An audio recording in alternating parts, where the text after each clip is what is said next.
Les inventaires. Toute provision excédentaire ou insuffisante pour offrir le service ou le produit au moment requis à votre clientèle va être considérée comme étant un gaspillage. Le gaspillage au niveau des inventaires peut avoir un impact au niveau de la qualité de ce que vous offrez. C'est un impact direct sur le délai que vous faites subir à votre clientèle et c'est un impact au niveau de vos coûts.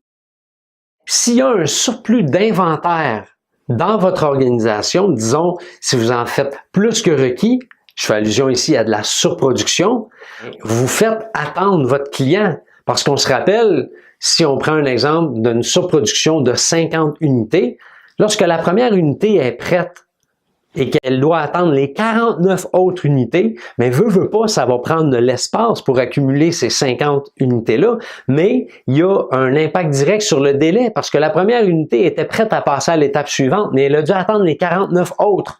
Donc, c'est la raison pour laquelle le gaspillage au niveau des inventaires va avoir un impact sur le délai que vous faites subir à votre client. À l'inverse, lorsqu'il y a des ruptures de matériel, ça va créer une gestion de cette rupture-là. Donc, il y a quelqu'un qui va devoir s'en occuper et vous allez donc payer quelqu'un à gérer un problème qui aurait pu être évité au lieu de payer quelqu'un à créer de la valeur. Donc, c'est la raison pour laquelle ça va augmenter vos coûts.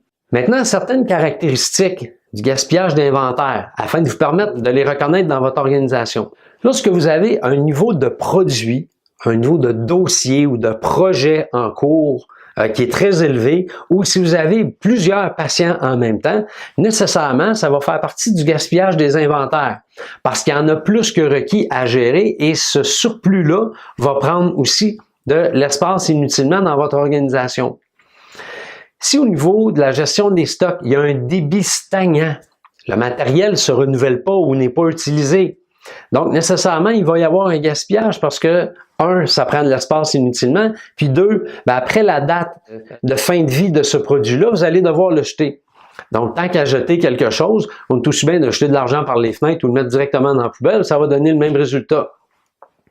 Lorsque vous avez besoin d'espace supplémentaire, d'entreposage, questionnez-vous à savoir, est-ce que c'est vraiment nécessaire? Agrandir pour entreposer plus de matériel, ça ne fait pas de sens. Parce qu'on dépense d'argent pour agrandir, puis on agrandit pourquoi? Pour mettre plus d'argent sur les tablettes. Un non-sens. On va plutôt favoriser une meilleure rotation des stocks, moins de stocks qui se renouvellent plus souvent. Lorsque vous préparez d'avance du stock, du matériel, des produits, des dossiers, et que ce n'est pas nécessaire tout de suite, c'est un gaspillage d'inventaire. Je fais allusion ici à la surproduction, bien entendu. Lorsque votre gestion des stocks n'est pas optimale, lorsque vous manquez de composantes, c'est un gaspillage d'inventaire. Vous êtes inefficace, vous devez gérer quelque chose qui aurait pu être géré autrement. Vous payez quelqu'un à gérer de l'inefficacité.